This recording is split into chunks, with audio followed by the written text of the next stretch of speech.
This is episode 6 of the Zilliqa Observer. I'm Chase Raz. It's been a crazy week at the Zilliqa Observer. We've launched ZilliqaProject.com and listed around 40 projects and companies in the greater Zilliqa ecosystem, with more coming. The site is an MVP, minimum viable product, and it's using a non-customizable no-code tool, but the key here is that we're getting this data. We're getting the data, then we can do whatever we want with it. We can move it to Airtable or StackB, or even do regular old website development and build it to whatever we want. The data is the key. We've also done our first sweepstakes here on the show. Zilliqa's facilitating it. We're giving away merch on their behalf. Congratulations to The Day Money. I don't know if I'm saying that email right. You never know with email addresses. I'm not going to dox the whole thing, but you will be getting an email from me soon, and what I'll need is your address, and I'll have Zilliqa get that merch directly to you. Remember, it was the coffee mug. I'm jealous. I don't even have one of those yet. I'll send you that email, and if you could, just reply to it pretty quickly. But I realized that here at TZO, we don't have email. So I'm setting one up right now. Just bear with me. I'll get that email to you. Otherwise, I'll email you personally if that doesn't work within a day. So what else? Chili Pepper Crypto, at Chili Crypto on Twitter, has started this meme party. There was this realization that Zilliqa didn't have memes, but now we do. I think we're in the hundreds of memes now, so thanks for that, CP. And finally, if you're a YouTube viewer, there are no hard titles or open captions for this episode. Why? Well, first of all, someone was picking on me saying, why are you doing this when people are speaking English? The reality was there are different dialects of English. There are different accents, and I wanted the podcast to be able to be consumed in all of the English-speaking world quite easily. However, today I'm going to be speaking with Oliver Bell from Xcademy. Many of you know him as Ollie, but let's just say that I think Ollie and I are going to be really good friends because we have so much to talk about, and we enjoyed it so much that we kept going past the half-hour mark and even just past the hour mark.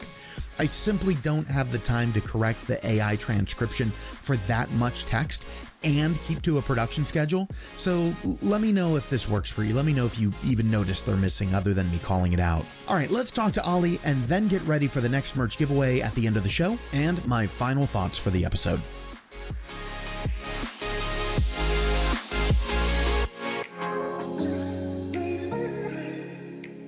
So hi, everybody. Joining me today is Oliver Bell, the CEO of Xcademy. Xcademy is a London-based, how do you want me to describe this, Oliver? I want to say a coaching school for aspiring YouTubers. Would that be right?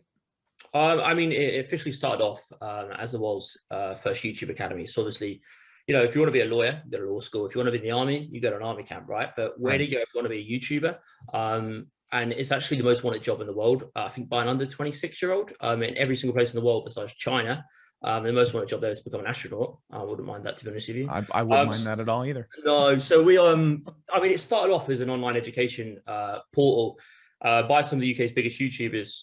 It worked on a monthly subscription, just kind of teaching people how to become a YouTuber and also a better version of themselves by some of the UK's biggest YouTubers. So it's video content. Well, I love that you're doing that, because if you know, we've talked a little bit behind the scenes. I'm all about education. Everything I do, from my day job, which is not affiliated with this whatsoever, but there I do teach people who are aspiring YouTubers, who are aspiring to be in the business of managing YouTubers, et cetera, et cetera. So thank you for what you do in that space to help move that forward, you and your entire team. I think a lot of it is mental as well. So as well as all the stuff you do need to become a YouTuber, a lot of it is mental based. You've got to keep going. What happens when your confidence gets down? How do you deal with trolls? In this current generation, this is the type of stuff that you actually need to learn about. It's not taught in traditional education. Right. It's not like there is no lecture in my digital marketing class, like dealing with trolls part 1. Especially on crypto Twitter, right? We need that. Oh man, on crypto Twitter, it's awful. Maybe I should start adding that in, but then my students would know I'm in parts of the web that they most likely don't want to find themselves in. So Oliver, is it okay if I call you Ollie? Because I know you go by Ollie some. And yeah, Ollie or Oliver is no problem at all. Okay. Perfect. So as we get started, I just want to welcome you to the show and ask, could you give me some information about you as a human being? I tend to ask, if we were out on the streets of London, just kicking back, hanging out, which we can't do right now in the real world, but if we were able to, what would we talk about when we said, let's put all of this YouTube and all of this blockchain stuff aside? I really like that. I feel anything technology. Oh, we I'm an talk absolute, forever. yeah, I'm an absolute tech head, you know. So not just blockchain. You know, I'm an avid gamer. You know, I've been brought up around video games, and I'll tell you a funny story a little bit later. Yeah, video. I would say health, but I'm not really into much fitness. I went for a walk the other day and did 13,000 steps, which I thought was phenomenal. And Well, congrats. no, I'm so unfit. It really woke me up a little bit because obviously we've been in lockdown here. So obviously I've not done as much exercise as I thought. Not congrats. It was a painful experience. Well, once you get out of lockdown, we can get that taken care of. I've got to get back to it myself. Look, your history doesn't seem to be about blockchain. You're definitely connected with blockchain now, but am I correct in understanding that your entry point into all of this, whatever we define it as, was YouTube? Was that the entry point? No, actually. So my background, when I was about 15 or 16, I used to buy Xbox 360s off eBay. I'm sure you're aware of them. And they had a problem. It was a red ring of death problem. And I'm sure you've heard of it, right? Red ring of death. Yeah. Basically, the CPU or GPU was coming away from the motherboard and causing an issue with the console. So I was using my mum's credit card and I was buying them on eBay just as faulty. And I was literally flipping around and selling them. I was making, I don't know, in US dollars, maybe $25 profit a console. But for me at that age, it was quite a lot of money. And then I kind of accidentally got hold of a Microsoft dev kit. This is a really interesting story. I think anyone listening to this is going to like this. I got hold of a Microsoft dev kit, which is not a standard Xbox 360 console. Right. A normal console would connect to kind of a retail Xbox Live server. The Microsoft dev kit, which I fixed, it did look just like a normal console, but slightly different color. Connected to an internal network called PartnerNet. And from there, I started to get a love for kind of technology. I started poking around a little bit. And one day, I was on PartnerNet. I was fixing this console. And I'm sure you're aware of the video game Call of Duty Modern Warfare 3. Yeah, I'm not a Call of Duty player, but I'm familiar with it. Yeah. So what happened is, obviously, I was quite young at the time. At this point, I think I was about 17. Went onto the internal network and I just, all of a sudden, this Modern Warfare 3 was available to download because obviously it's just for internal. You're not supposed to be able to access this. So me being me, and thinking I was cool, you know, started taking photos of it. I started playing it. I was playing with a few of the developers. I didn't mean any harm by it, but a lot of the information I was posting online wasn't public. Right. And obviously I was quite young at the time, so I didn't really understand what was going on. I don't know, about a month later, I got a knock on the door. And this is honestly, this is nuts. And it's Microsoft and Activision, a private investigator. It's like 6 o'clock in the morning, you know, and my mum's, Microsoft's here. And it's almost like you're waking up and it's almost like you're still in a dream, right? Yeah. And I'm thinking, I'm in panic mode and my mum's absolutely having a breakdown, you can imagine. Mum lets them in the house, sat at the kitchen table with them. They were the nicest company I've ever had to I'm going to say deal with. Had a really good conversation with them. I've made some connections there that are still at Microsoft today, which is pretty good. I did get seasons of Steve, and they were like, look, we know you didn't intentionally mean to do anything, but you can't be doing this type of stuff. You know, they were really understanding. Right. One of them actually drove me to college, and it was quite funny because I was late. And the teacher was like, why are you late? And I was like, Microsoft just dropped me off. And the whole lecture just stopped and I got to explain kind of what happened. It was absolutely nuts. It was pretty funny. And from there, kind of my love, I'm going to say, started to grow for technology. Obviously, I started to, with a small group of friends, started to work our way around the Xbox 360 console, kind of do certain stuff. And there's digital currencies for online video games. We basically found a way of farming these games. I don't know if you know of like Madden NFL or FIFA, for example. Yeah. There's a few glitches and you can make trading bots and stuff. And before you know it, we started making some coins and we sold them to the Chinese because they had a third party value in pretty big volumes. And then obviously what happened is EA kind of also got in contact, but they were really cool as well. I still speak of the guy that actually spoke to me about this is our director at EA, top guy. He came over to London, he took me for a steak and he was like, look, like, you're not on our radar or hit list or anything, but what, you know, you can't be doing this stuff, you know. I was thinking, oh God, what am I going to do for money now? You know, I didn't get season to seats or anything. Once again, great long-term relationships with people there. And then I thought, and this is how I got into crypto. So this is such a weird one because it was a complete accident. So was Xcademy, but I'll get onto that in a minute as well. So what then happened is I thought, okay, what am I going to do for money now? And I was looking at all these online, I'm sure these online, you know, Shopify, right? Yeah. Kind of an instant kind of store. So I was thinking, okay, cool, there's still a demand for this. So I started buying off simply one customer, a retail customer, and just selling to another customer, almost like a brokerage at a premium. And this was great. And then one day someone came to me and they said, pay me in Bitcoin. And I'm thinking, what is bloody Bitcoin? It was an absolute nightmare to buy. I had to buy on hack forums, went through someone on hack forums, and the process took absolutely ages. And then what happened is, because it took a long time, the supplier guy was like, oh, okay, just pay me in PayPal like normal. I'm getting fed up. I'm stuck with this asset called Bitcoin, and I'm reading into it. And to be honest, at this point in time, I'm going to be completely honest with you, I was like, this is never going to take off. I think, how much was it? $400 maybe? This is never going to take off, you know? So I'm stuck with it. I did sell it. What did I sell it about? 2016, just before the bull run. I think I sold it actually. Just before, because I invested in Neo, which was Ant shares. Okay. I don't know if you're around in the space. A lot of people that I bump into have, you know, had invested in that. That's interesting. So I started looking at, anyway, before I just got into Neo Ant shares, after I was a little bit confused, this Bitcoin thing, I was like, you know, I didn't really understand the need for it at that point in time. Obviously I do now, but more importantly, as I looked more into it, the thing that did excite me was underlying technology.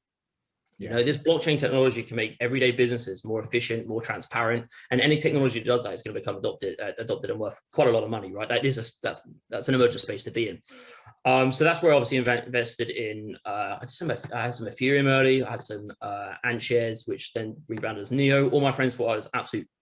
Can I swear on this podcast? Batshit crazy. When I think that one's fine. Yeah. I said Ant shares, and people were just looking at me because even the branding, maybe you can get it up on in a bit.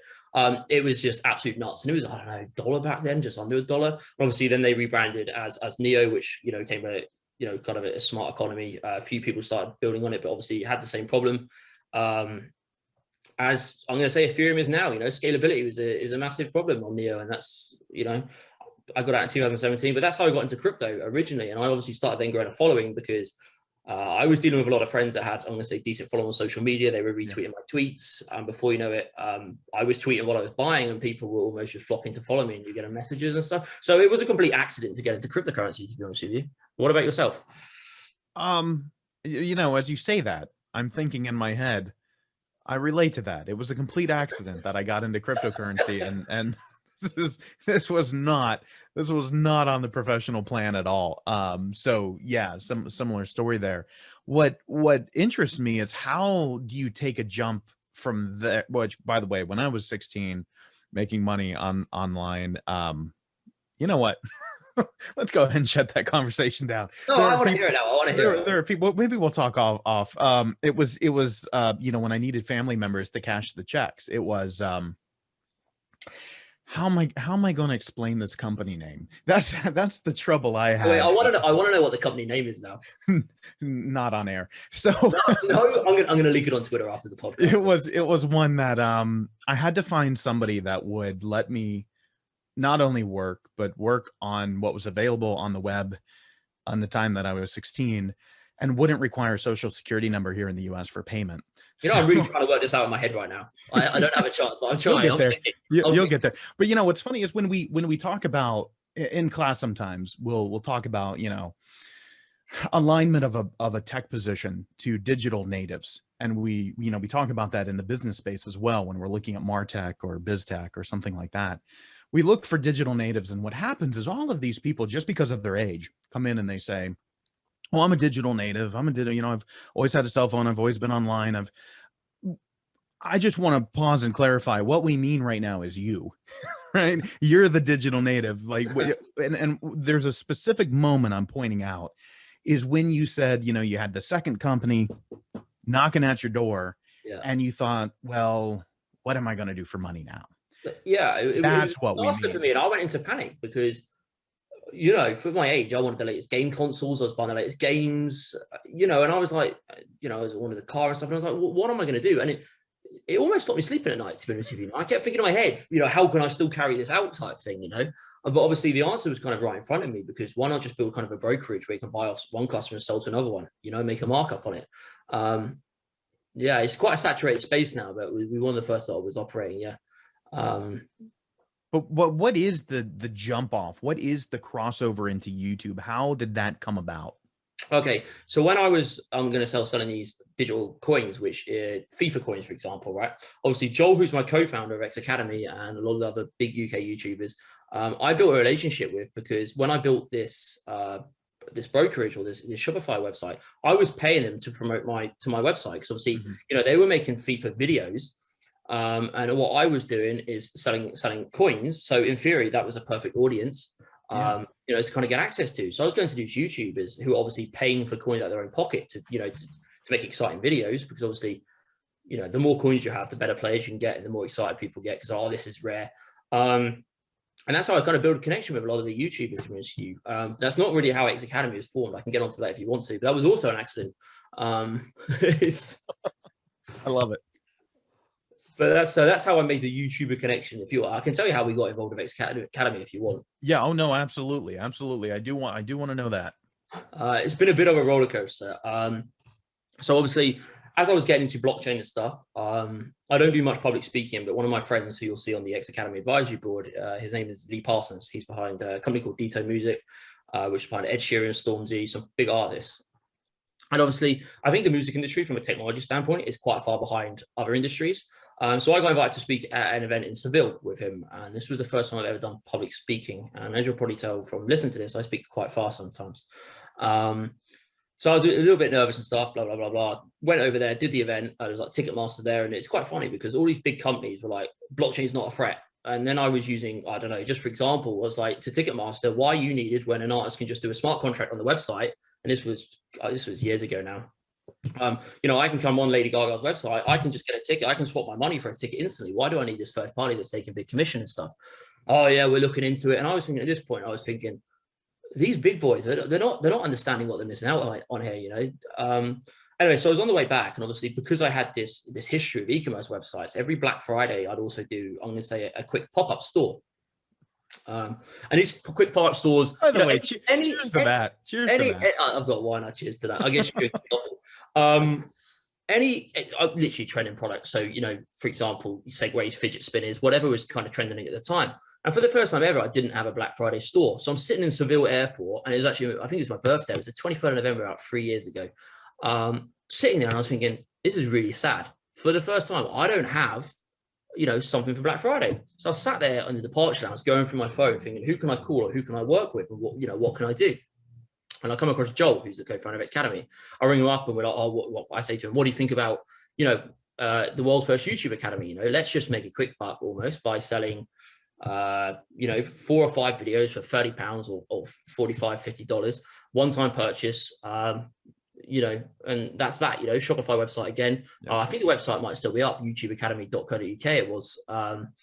In the end, didn't launch it because we thought, oh, there's something bigger here. You know, look at kind of the subscription models, look at the other upsells, look at all the other services. This is a lot bigger than we possibly think. So kind of put it on hold a little bit, and going back to this blockchain thing again. At this point, I was going to a blockchain dinner in London, which is basically where traditional investors and VCs would meet, I'm going to say, more of the nerdy blockchain people. And it was almost like speed dating. You sit next to a random person and have a meal. And for me, you know, I'm not used, well, I'm a lot better at it now, but I wasn't used to speaking to people, and I used to get a little bit nervous speaking to people. So this was a big thing for me. Sat down next to this guy, and his name's Philip Lord.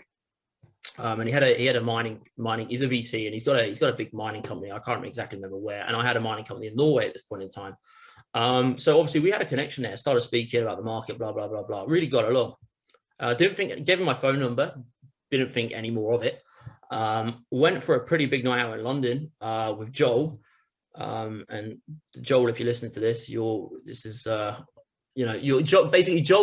handle his drink well. So after this night out, normally he would be dead. You know, he would just lay in bed. But for some odd reason, he wanted to go to Nando's. I don't know if you've got Nando's in Miami or Florida, sorry. But it's basically a peri-peri chicken chain. Anyway, so we went there, and on the edge of that place, there's a pub. That just told me what type of night this was, by the way. Yeah. Well, yeah, no, honestly, this is it's crazy how this worked out. There's another twist. So what happens is Joel goes, should we get a drink? And I'm thinking, what's got into this guy? Like, normally you're an absolute, like, you're dead the next day after drinking. What's got into you? And me being, you know, a little bit spontaneous and stuff, I was like, yeah, we'll just have one. Hair of the dog, they call it, right? So we'll have a glass of Prosecco, you know, and then we'll get on with what we're going to do in the day. Anyway, so a glass of Prosecco comes, 2 glasses of Prosecco comes, my phone rings. And it's this VC that I met at that London blockchain dinner. And he's going to me, what are you doing this weekend? I'm thinking, what do you mean what we're doing this weekend? It is the weekend, right? And he's like, oh, my missus is away. Do you fancy coming to New York? And I'm like, wait, what? Like, what do you mean, do I fancy coming to New York? You hardly know me. You just invited me to New York. So I went to the toilet, come back. Before you know it, Joel's booked the bloody flights to New York. And this puts me in quite a bad mood. A spontaneous trip to New York puts everybody in a bad mood. But it wasn't a good move at the time. There was quite a lot going on. Oh, okay. A little bit frustrated. Anyway, in the end, we go to New York. The flights were so cheap, maybe $350 return on United, hand luggage only, but the plane was empty. It was ridiculous. Got to New York. I met this guy, Philip Lord, for a dinner or lunch actually. And he's like, okay, cool. So we're talking about blockchain stuff as you would. And he goes, oh, what are you working on? And obviously at this point, I'm brand new to the VC in I'm going to say investment world. What else are you working on? Oh, we're doing this YouTube Academy thing. He goes, whoa. And he passes me his phone. He puts his son on. Leonardo, his son, he's what, 7 years old, 8 years old. And he's like, he says, oh God, tell my son what you're doing and if it's a good idea. And would he just sign up to a YouTube Academy? And he said, yeah. Next minute you knew, no, he offered us, well, his company offered us $200,000 for 20% of the company.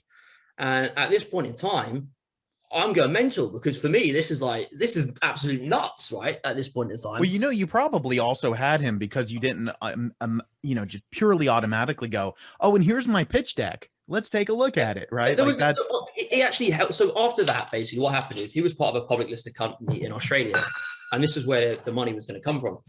So then he sat us down and he was like, oh, do you guys have a deck? And then me and Joel are looking at each other thinking, no, like we're not trying to raise money for this. It's come out of nowhere. So he helps us put this deck together in this little office in the middle of New York. Next thing you know, we're going to Australia because the way that this public company was raising the money for us in theory was issuing new shares. So we were kind of doing around on a road trip. Anyway, in the end, it sounds absolutely crazy, but we thought this is not the right people to be working with. You know, I think we slowly understood on our journey that, okay, money is one thing, but if we're not trusting the people we're going to work with either, and we're already not on, you know, I don't think we're seeing eye to eye on stuff. And, you know, I think some stuff in a shareholder agreement would give them a little bit too much control over the way we wanted to run our idea and our company. We decided that, you know what, we don't want your money now. You know, they took a long time as well. We're going to do this ourselves. I'm going to fund this ourselves, at least for now. So me and Joel went away, spent a little bit, hired some web developers. And then this Philip Lord guy comes back to me and he goes, oh, I still want to work with you guys. And I'm like, well, you work for these guys. Like, what's going on here? Before you know it, he's coming on to us and he had a seat on our board. He set up some meetings in London for us. And the first meeting we had, we actually sold 10% of the company for $500,000. So it's been an absolute roller coaster to get. I mean, I go into. There are some startup people out there listening to this that are probably very mad at you right now that you fell into a higher valuation. But that's the story through and through. When you hear the success stories, that's it. Just when you have the idea, when you're floating it around, that's just something that you can never bank on, but that happens. Exactly. I think the thing is for us, I think we knew we had one bite and we knew we didn't actually go to raise money and we're getting people that are interested in this. And all these pitches we're doing in Australia, people almost taking us aside, a few of them, and said, oh, we'll try and fund this ourselves. You know, you don't need to go through these guys. And obviously it's a whole new world to it. It's absolutely crazy. There's a lot of backstab and stuff going on. And me and Joel actually worked out that maybe we're onto something a little bit, you know, because it's such a niche. I think most people when they try and raise capital, it's for usually someone in not a saturated space, but usually there's competition. This had no competition at all. And it's obviously, because it's fully digital, it's obviously so scalable. I think that's a thing, you know, and I will put a disclaimer here, even though this is in no way connected to my day job. At my day job, I teach at Full Sail University, and in our outreach to teens, high school, just pre-college, we have something called Full Sail Labs, and I've worked on a project with them, and we do offer YouTube classes, robotics, stuff like that. But it's so rare to see this type of material especially what you're doing, targeting directly to, you know, that age, whatever it is, right? It spans a lot, a wide range. You could be literally any range and say, I want to do this. This is where I want to go with things. And so I think it is a very unique concept that does have competition, but I think the key of what you said was not at scale, right? Yeah. There wasn't anything at scale that was really digitally delivered. There were, you know, on premises type things, as I described, but hitting that idea at scale, who was going to be the first global player for it? And I think that's probably why you saw a lot of attention, because you hear YouTube and, like you said, the guy talks about his son and says, would you sign up for this? Of course, the 7-year-old's going to go, yeah, I'll do it tomorrow. Yeah. Mummy and daddy's credit card as well. Yeah. So yeah, the whole thing was kind of an accident, but this is, you know, everything happens for a reason, to be honest with you. And I've been someone that's always tried to make as many connections as I can in different places. You know, for me, network is worth more than, you know, having actual access to capital myself, because I think network is capital in theory. And obviously I was quite lucky that, you know, because I made these connections at dinners and stuff, I wasn't trying to get anything from these dinners. I was just trying to meet people and build long-term relationships. Obviously things fell into place because of that, you know, that's where it all kind of stems from. And the same with how I met Joel, you know. So it seems like that whole thing has worked out very well for you, the networking and the positioning. But I want to take a bit of a detour here, and I want to talk about the product itself with Xcademy, this productized service. So when you take a look at the website, right, there are several different aspects of this. And one, of course, is the educational material of, you know, you're going to learn from YouTubers who have done this, who know what they're doing, who, you know, everybody can go online and see the educational side of it. But there are these other parts that lead us into the ultimate tokenization. And what I saw in my initial research is it looks like you have a couple of things called Boost Me and Video Share, to where you're trying to create this competitive, it's cooperative and competitive, right? There are leaderboards, there are all those things where the different students who are in the program, and this is an academy, the students in the academy can compete against one another to see who's performing better. But at the same time, it's very collaborative because they're incentivized to share each other, to watch each other's videos. Is that where your two worlds at that point of YouTube and blockchain collided? Is that what's being tokenized, the watching of the students' assets, or what exactly is being tokenized? All right, I'll tell you what, let me talk, you know what, let me talk you through the problem we had at Xcademy, Sure, and why blockchain kind of fit into that. So Xcademy is going really well. Acquiring users, not an issue at all. But that same EA guy that I told you about at the start, I had a breakfast with him in London just before I actually launched Xcademy. He goes, I love the idea, but you're going to have a major problem. And I was like, what's that? And he goes, you need to connect people together. And I was thinking, okay, cool. But I didn't really think much of it at that point in time. Fast forward, user acquisition is going great, as I said, but you've got this issue because we've got students, right? And students will watch all the educational content. Some of them will now make better content than some of the top YouTubers, right? They'll go and embed that into the forum. And at this point in time, before we get onto that whole 4-pillar system you just described, it was literally education, content, and a forum. And obviously forums are a little bit old school now as well. You know, it's more instant messaging now. You know, you see like, you know, Telegram and Discord, and that's kind of what people prefer these days. But what would happen is, for example, Chase, you would come onto Xcademy, you'd make really good video, you'd embed it from your YouTube channel into the forum. No one would watch it and no one would give you feedback. We had all these users and it was absolutely nothing. It was horrifying. It looked like a ghost town at this point in time. And it made me panic a bit, you know, and I kept saying to other people in the company, look, we've got a problem here that we need to solve. And a lot of other people were like, that's not a problem. And I said, look, guys, there's nothing wrong in business with admitting there's a problem, right? Every business has problems. We need to find a solution to this problem. And that's a major problem in education, of getting response of the interactive component. Doesn't matter if you're, you know, a life coach, a professor, or running a YouTube academy. Getting that engagement, it can be like pulling teeth, to use a common expression. Yeah, and like, for example, as well, if you do 2 YouTube videos and you get 20 views on them, your motivation is going to obviously go right down. You know, so we had another problem there with people canceling monthly subscriptions because they weren't getting results. And I was thinking, okay, what are we going to do?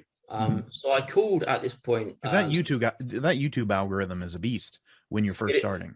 It is, and we can get onto that in a minute and kind of how we're going to fix that problem.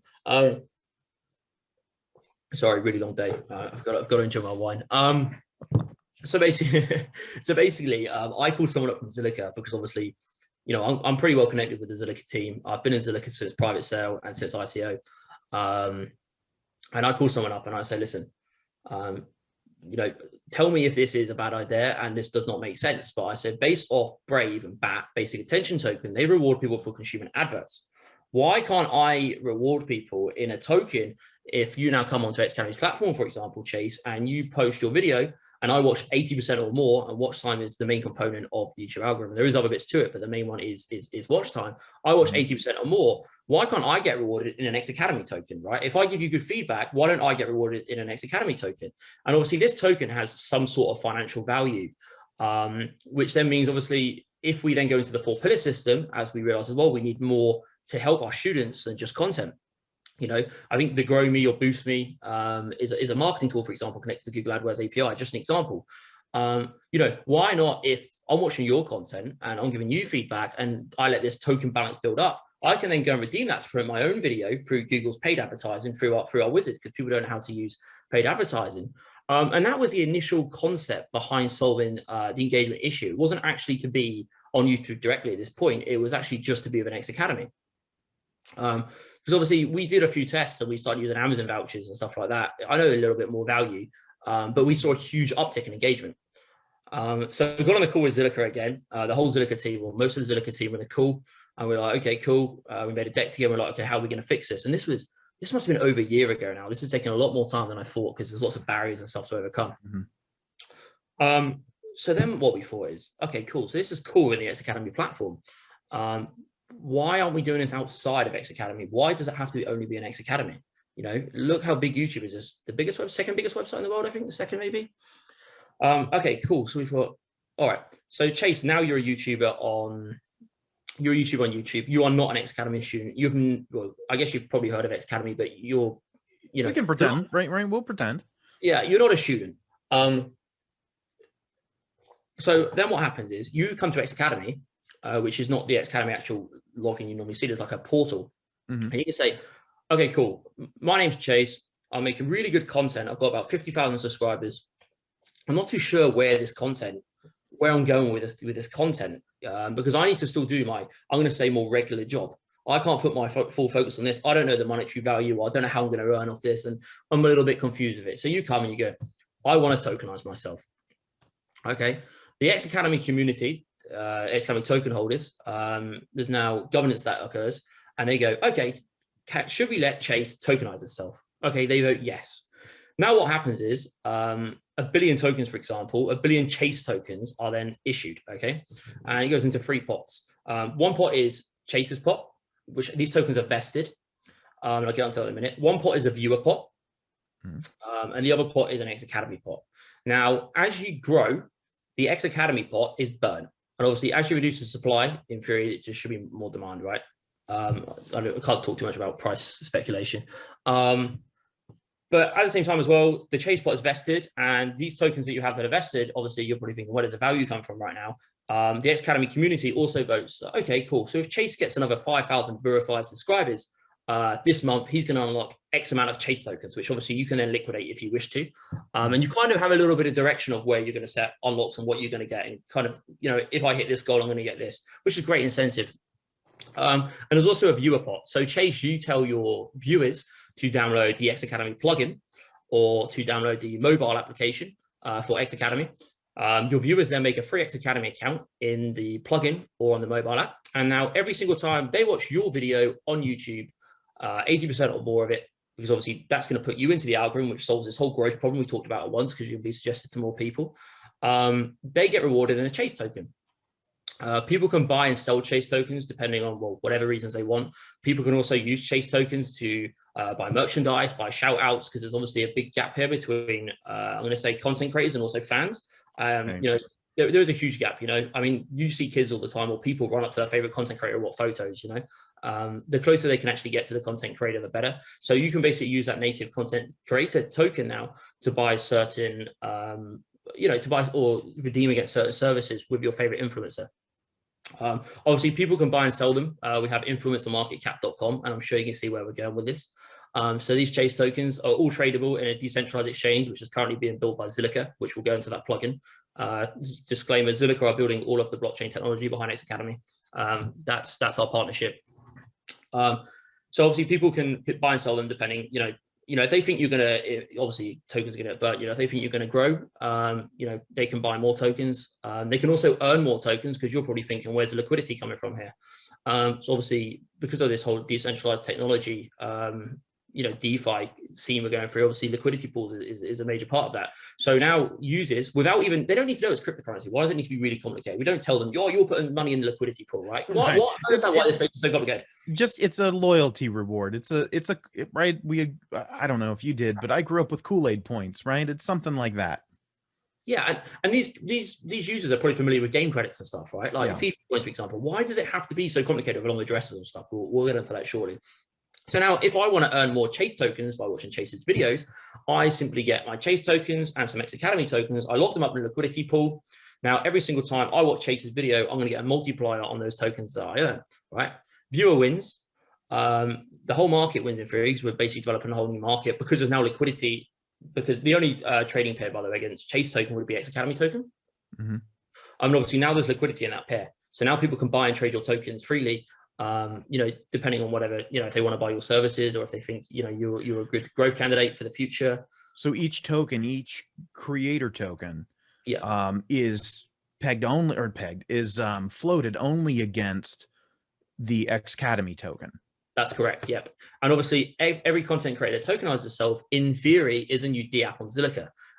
Now, if you think how big the YouTube space is and how many creators there are and how scalable this is, you can really see where we're hopefully going with not just the amount of DApps on Zilliqa, but the amount of transactions, because, you Chase, you've got your own, your own DApp now, with transactions coming off as people view your videos and trade your tokens. Now I have as well, two of your friends have, and before you know it, there's going to be thousands and thousands and thousands of DApps. There's nothing stopping it spreading like wildfire. I don't know how many DApps Zilliqa, Ethereum has, but I think you can see where we're going with this. We're really trying to bridge that gap on DApps, and transactions, and I really think we can do that through this.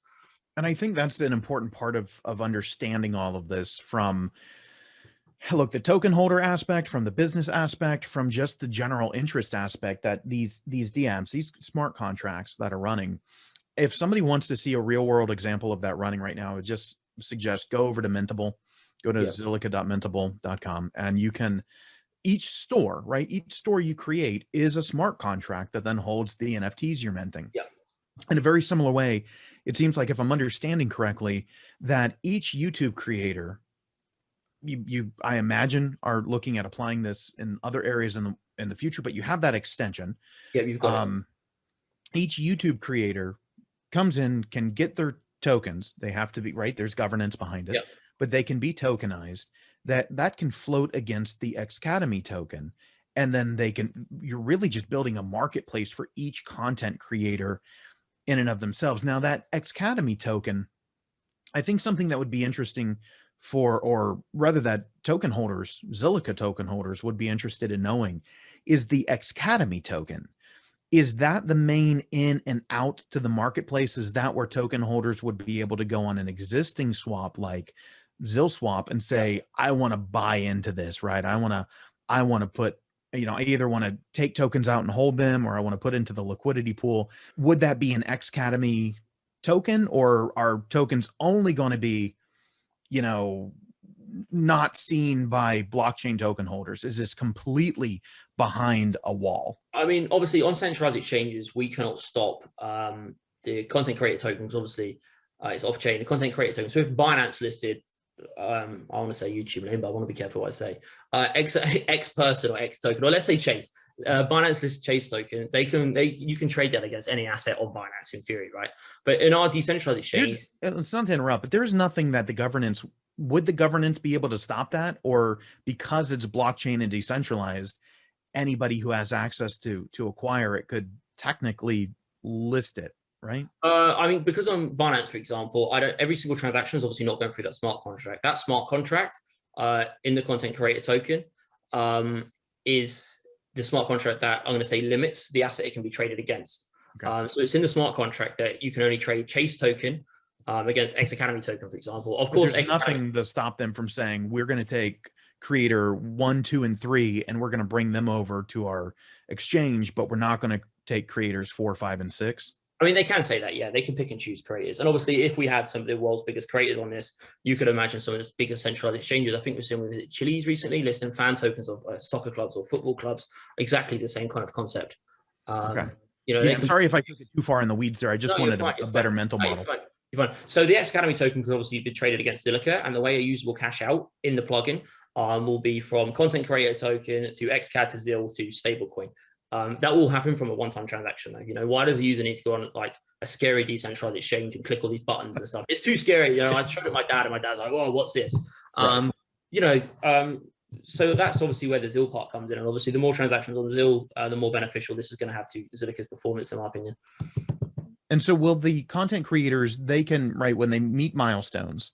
Yeah. It's almost, so it's that vesting period that you talked about. Yeah. But is there another way that they can earn back from the community the tokens that are out there in themselves? Can they like release merchandise? Can they release extra videos that are, you know, you have to pay in your own, that I have to pay in my Chase coin? That's where that service comes from, what I told you earlier. You know, when I said you can buy a shout out, you can buy merchandise, that's using the Chase token. Obviously, then that goes towards the creator themselves. Yeah, and also there's NFTs. So we are going to launch our own NFT marketplace. You know, on the roadmap, and I don't think the documents are out yet, actually, but I can send you a copy of them. It does say NFT marketplace in Q4, because obviously, I don't know if you saw Logan Paul, but he did about $4 million worth of sales in about a couple of hours on his NFT on Bondi Finance, yeah. So that was originally there in Q4. However, I think we're going to accelerate this now because the demand from some of these influencers, we are going to allow touch wood influencers from as early as April to create NFTs on Mintable. And obviously how that's going to benefit Xcademy token holders is obviously Xcademy would take a small amount of commission off every single influencer that tokenizes itself, and we would use that to buy assets back, Xcademy tokens off the open market and potentially burn them. Because obviously right now we're going to look, obviously we don't have time because we're going to talk about timeline. This week's probably going to list on exchange within the next 30 days. Okay. So we don't have time as such to build, especially with, you know, the NFTs at the minute. I'm going to say we're in a bit of an NFT bubble, to be honest with you.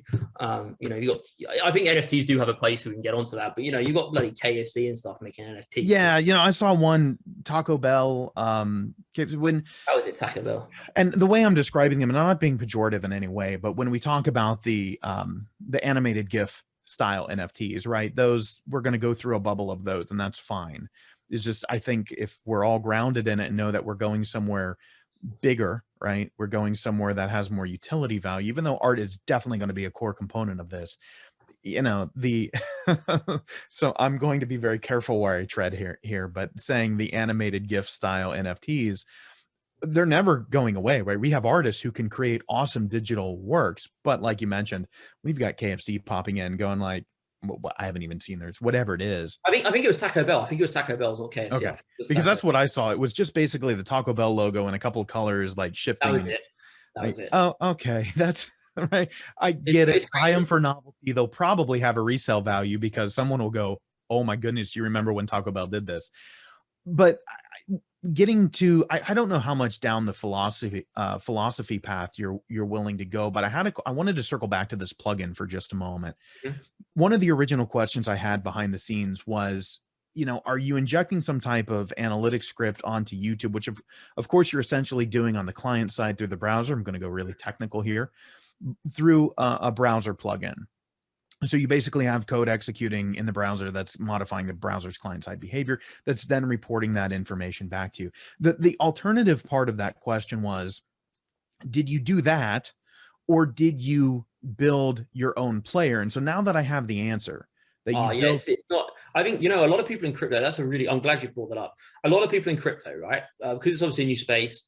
People seem to be reinventing the wheel on everything, right? There's so many projects that are like decentralized YouTube. Okay, great. How are you going to get these bloody massive content creators over, you know? Why not disrupt or add value to an existing space without changing a viewer or a content creator's workflow, you know? Right. So it is, yes, that's correct. It's directly on YouTube. It's not our own player. It's directly on YouTube. You know, are you monitoring some of these spaces right here on Zilliqa? We have Bolt. over on BitTorrent. There's DLive. There's Theta doing all that massive stuff Theta is doing. Are you monitoring that space, and is it somewhere for exploration, or is it very much, look, right? I know nobody ever takes anything off the table, truly. Is it open for exploration currently, or is that something that you're very much in a land of, here's what we're doing right now. We can't operate in that space right now because it's too abstract. It's too far out. I like to walk before we can run.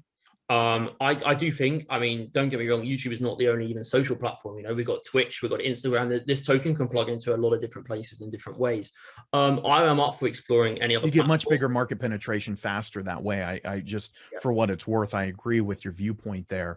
You know, if you want market penetration, that you're going to go to the existing services.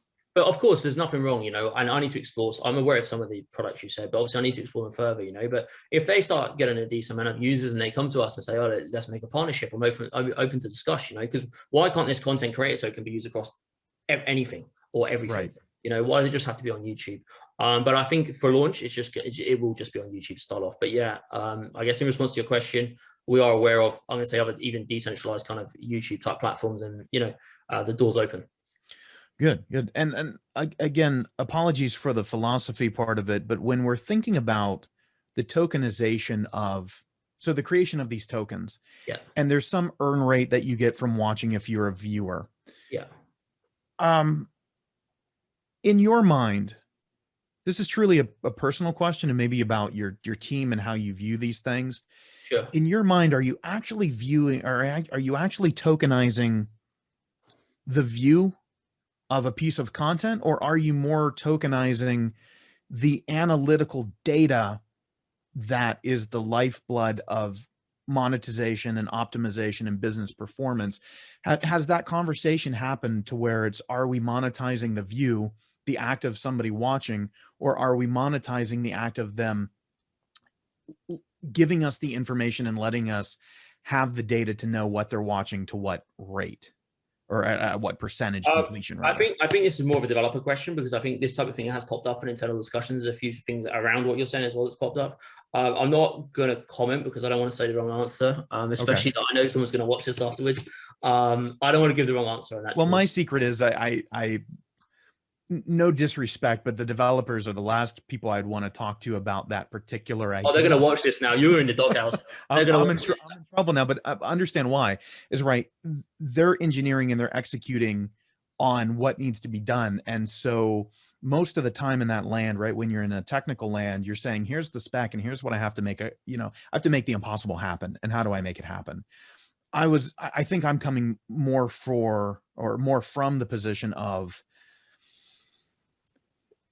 there are different ways. There's a different paradigm for those two approaches, and which one is the long-term business play? Which one's going to be more? I think it's actually more security focused. From what I'm understanding, I think the main concern about the approach on how you actually judge what a play is and stuff, I think the main point that we've been paranoid and had to cross ourselves internally is security. And I think that comes into it. I don't want to touch too much on it. That's understandable. I have a decent security analyst that works for EA that's kind of been advising us on it, that I've kind of grown up with for a long time, absolute expert around security. But yeah, I'm going to leave that kind of as a more developer question, or maybe when we're a little bit further into the project. Sure. So you called Zilliqa, you said, but you seem like you're also involved in a couple of different blockchains. You personally list Rune, Injunctive Protocol, you're into DAO. What about Zilliqa what was the vetting process to say, you know what, this is the blockchain I'm going to for this particular problem? Or did you vet Zilliqa against multiple blockchains and do some type of, balanced scorecard to determine where you went? Really good question, actually. There was no other solution for me personally. Two things that come into this. Well, I guess there was other solutions, but that weren't right for me personally. Obviously, imagine you run this on Ethereum, right? How the hell do you run this on Ethereum? It's okay doing token generation event on Ethereum and everything else, but how do you actually run the main product when it's actually time to, launch? How can you run this? Imagine watching someone's video content or trying to trade a token. Someone's, I want to buy $10 worth of Chase token today. Oh, it's cost me $200 in gas fees. Ethereum is not scalable. I think that comes down to the question of what is the future for Ethereum? Where is Ethereum 2.0? Where is that kind of going? And obviously I invested in Zilliqa in the first place from day one, because I understood that Ethereum wasn't scalable. This was back in 2018 or late 2017. There is a few other blockchains. You've got Polkadot, Cosmos. What else you got out there recently? There's a few of them now. That are more scalable blockchains. But obviously, as someone that's been in the Zilliqa community for a long time, and also built relationships with the Zilliqa team, and obviously Zilliqa have added a lot of value to me as a person as well. I'm not just talking the blockchain space. I mean, I've learned a lot from being around certain individuals within Zilliqa.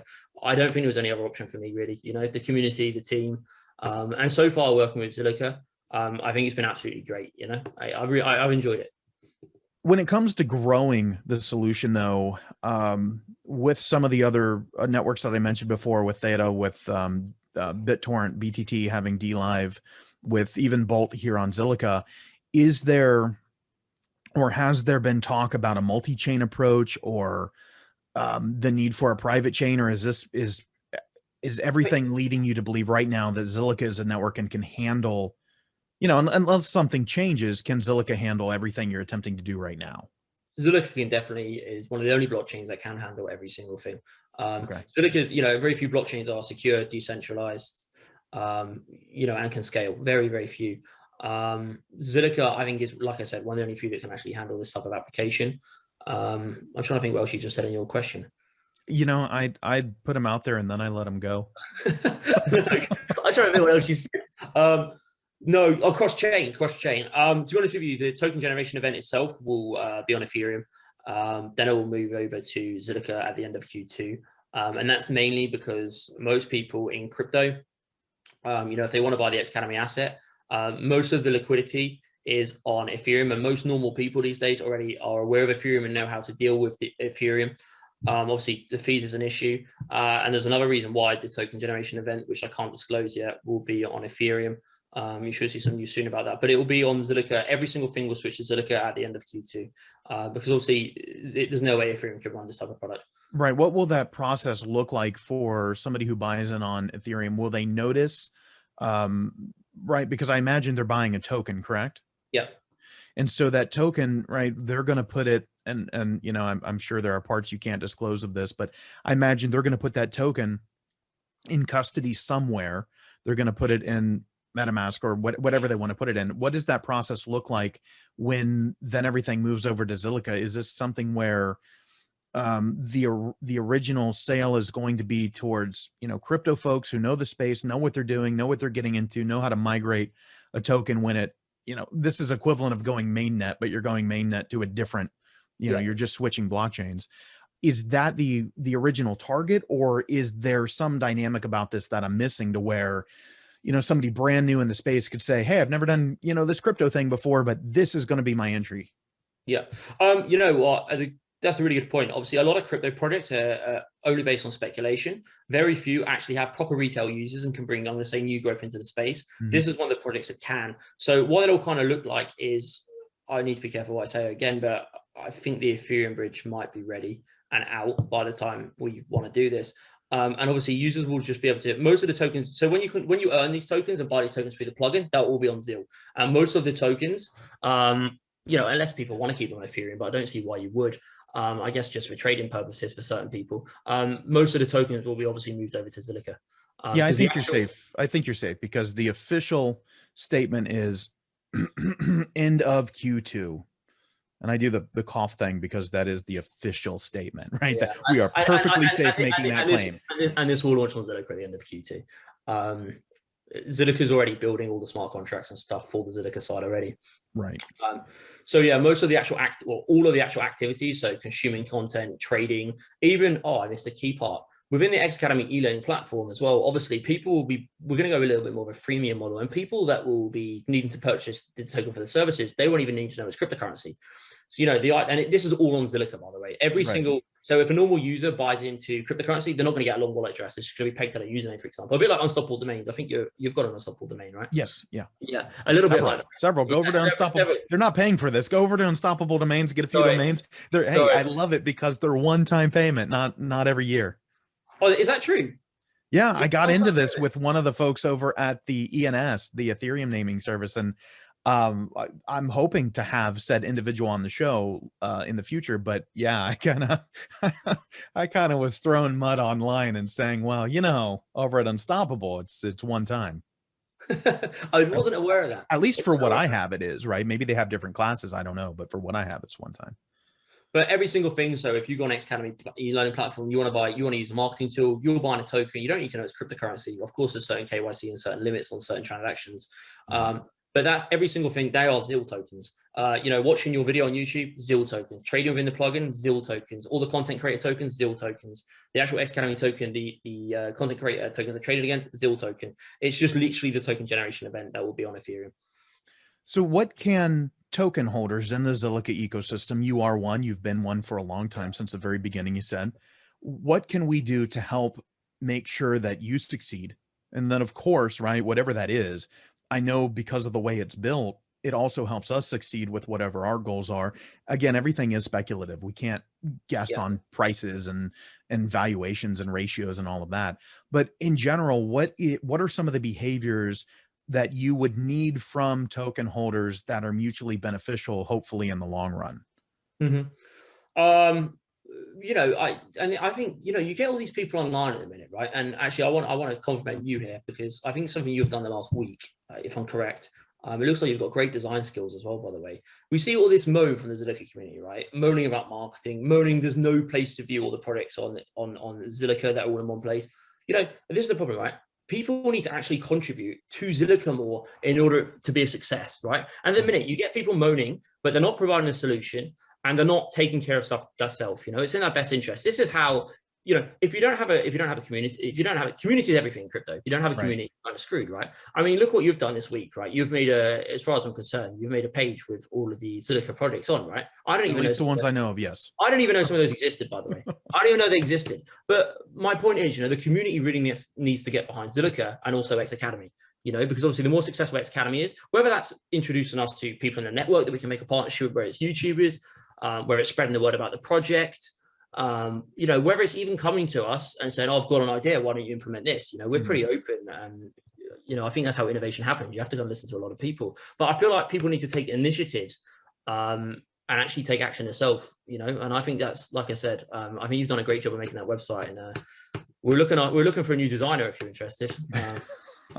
I don't know, but I know a few people. We'll talk off air, but I will say, you know, I think this is one of the points that's topical in the Zilliqa space right now. And I will remind everybody, like, look, I don't want to get on to anybody. I know there are concerns. Some of them are valid. Some of them, you know, maybe they're valid and I just don't know it. But nobody asked me to do any of this, right? Like, Oliver, nobody asked you to pick up the phone and call Zilliqa and say, hey, I have this idea. Tell me if it works or not. Nobody asked us to do this. We saw our own investments and we thought, does this fit with our version of the future? Yep. If so, let's do it. If not, how do I make it align with my version? Because everything else is speculative. And Oliver, Ollie, you and I were talking before we started recording. I made the comment that we have, for less than 10 years, had this business class that we have here. We've always had owners, we've always had shareholders, but stakeholders who are utility. We have monetized utility. And for us to be able to own that, that's only existed for 10 years. So thank you for calling that out. If anybody has complaints, I'm not going to throw you out there, but get in touch with me. Like, I'll help you put voice to them if you want. But we've got to try to solve these issues, because a team of 30 people can't, frankly, if you want to stay at $1 billion valuation or less, cool. A team of 30 people can easily do that. A team of 30 people cannot build a multi-trillion-dollar, right? Whatever, you know, the future aims towards with inflation and all of that. A team of 30 people cannot build, it's community. Something of that size. Every single thing in blockchain, because it's speculative, like you just said, it's all community powered. It is. No community, no success. You know, Right. that's honestly the truth, you know. And I used to be, I have to say, you know, I have moaned at times about marketing and stuff back in the day, right? But hats off to Zilliqa. You know, how can you say they've not improved the marketing? You know, look at Luna Social. Look, Zilliqa's always on there. You know, I think I've seen your name on there a few times. They're always up there, you know, and I've seen Zilliqa in a lot of places. I mean, look, I'm going to call this out. if you would go ahead and stop tweeting, I could get a higher number. No, I don't tweet that much at the minute. I'm not really on stuff. Obviously, when you do, it's boom, top 5. Yeah, I know. I did notice that this week. I think actually, I'll give it a break for a little while. But you know, and all these people that are tweeting, I'm going to say negative stuff. I almost want to say a name here because it actually infuriates me. But marketing shit, this is shit. Well, do something about it, or make a suggestion on how to change. And also, this same guy, for example, is tweeting. So he's got this timeline of all these abusive Zill tweets, right? And then he's tweeting somebody saying, you know, who's who's it? Space Virgin Galactic. Who's the Virgin Galactic guy? Or not part of it? Chmath. Yeah. Yes, that's who I meant. He's Virgin Galactic, right? He's part of Virgin Galactic. He's an investor as well, right? That is right, isn't it? Yeah, he's not the guy running it. He's one of the people who creates the shell companies and then takes others public. That's it. So all of a sudden, this person that's been tweeting bad stuff about Zilliqa is now tweeting this guy saying, "Oh, come work on Zilliqa."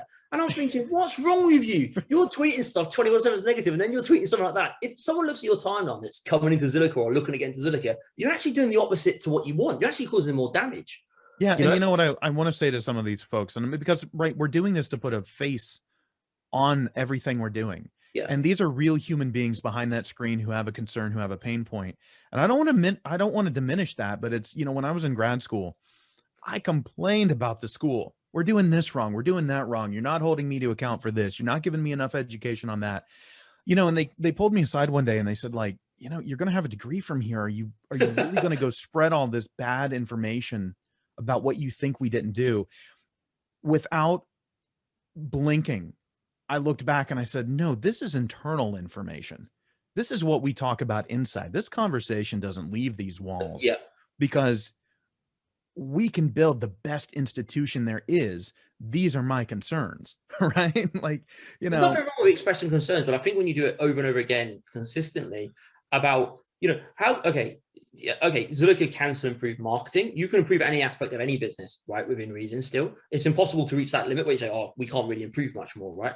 But to say that Zilliqa's marketing is not improved when the price has gone up, what's it gone up, 1,000%? It was under a bloody cent, And these people, the fact that it's now retraced and, is kind of hanging around the same price, I think it's gone up a little bit today. And these people all of a sudden then bring out the marketing thing again. Just give it a rest. Really give it a rest. It infuriates me. And I have been a person that has complained in the past, but there is no doubt about it that things have extremely improved at Zilliqa. I think they're taking a lot more of a commercial approach. And I do think they're a lot more aggressive with the marketing now. Yeah. So what I want to do is take all of that and segue it into the conclusion I always do. You're probably familiar with it by now. And that is to ask you, Ollie, what have I forgotten? I think we've touched on everything, to be honest with you. I think we've touched on everything. I think the only thing to look out for is increase in tractions on the Zilliqa network at the end of Q2, I hope. At the end of Q2, we're going to be waiting on it. I hope so. Yeah, we're waiting on that breaking news. So where are we going to get the breaking news when things happen? Is this going to be on Twitter? Is this going to be on Telegram? What's going to be the number one channel that we set the notification for? So there should be some news possibly in the next 7 to 10 days or so. Possibly a little bit more by the time, possibly a little bit more actually. Best place to get it? Probably Twitter. Obviously, we've got YouTubers that we're working with to announce, and they're going to be launching NFTs hopefully on Mintable. We've also got obviously there'll be some form of, I'm going to say, a raise. I can't say too much around that raise, but there's an opportunity if people do want to invest in the Xcademy utility token itself. I think Twitter, Telegram. I think you joined the Telegram last night, right? I think I did. Yeah. Yeah. Twitter, Telegram. They're probably the Telegram is getting out of control. They're probably the main places. Obviously, Zilliqa's Twitter, because obviously we're not just building on Zilliqa. We are in partnership with Zilliqa, right. I think that's a key takeaway point. Well, Ollie, thank you so much for joining me today. I've learned quite a bit. There were some questions about how the implementation and the execution of the project impacts Zilliqa and token holders and the market in general. That, things that you probably feel like you tell people over and over and over, but for some reason, without these conversations, they just never get, right? It's like playing telephone. They never get communicated properly. Yeah. So hopefully we can do that. We can get as many people watching this as possible so that we all understand here's what's coming. Here's what we're expecting. Here's the general timeline, and go from there. Ollie, thank you so much for joining me again. It's been a pleasure. Thank you.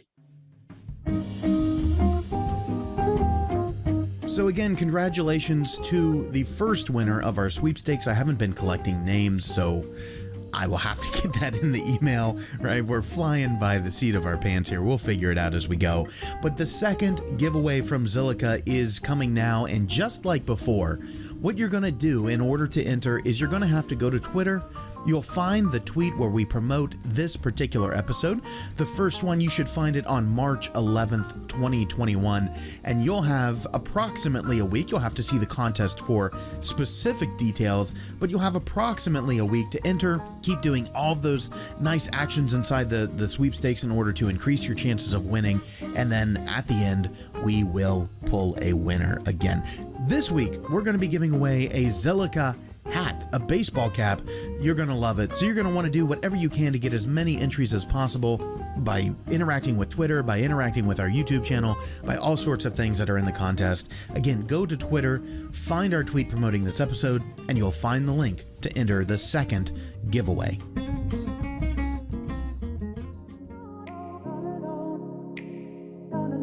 Ollie and I talked after the show in a follow-up about the idea I had presented of monetizing views versus analytical data. It's a pretty big topic. It's like the old McDonald's idea of being operationally a fast food company, but really being a real estate business. No matter what, Xcademy is pretty big. It's a whole new layer of analysis and compensation empowered by blockchain technology on top of a tried and true service like YouTube. And in a way, it's also the realization of monetization through micropayments. This has been discussed as a big component of the web ever since the early days. Over nearly 30 years, many have given up and just accepted what is as being more enlightened. As if, oh, micropayments had been a good idea, but they're not practical, right? We know better now. PayPal and Square are great. They're good enough. That's what we really should have predicted, right? But PayPal and Square are also moving into crypto because they see that unrealized vision and they know that 30 years of the web isn't enough to have reached the destination. Blockchain is the first viable answer to micropayments and democratized content monetization. I'm impressed that Xcademy is being so thorough. They're partnered directly with Zilliqa. I don't have any inside info, but I'm also somewhat at ease because this is disruptive technology, but within a framework. YouTube isn't unaware of Xcademy. This means there's a smaller chance of Google wanting to block the extension or remove it from the marketplace. The I's look dotted, the T's look crossed. I can't guarantee anything about the future, but Xcademy looks like a pretty solid hit in terms of tokenization, tokenomics, and disruptive innovation within the framework. In the age-old debate between evolutionary and revolutionary, what we really see are some of the best revolutionary products are simply evolutionary from within the current worldview. It's only after they've had their impact that we realize how big of a revolution something was. Disruption doesn't have to mean you tear down YouTube to build other networks. You don't have to tear down YouTube to build DLive or to have Theta. And Xcademy is perfectly in that sweet spot where they're leveraging existing and giant and powerful and well-backed technologies, but also bringing a new innovative spirit to that system. This is something to watch. Hope this helps. Take care, everybody. I'll see you in episode 7.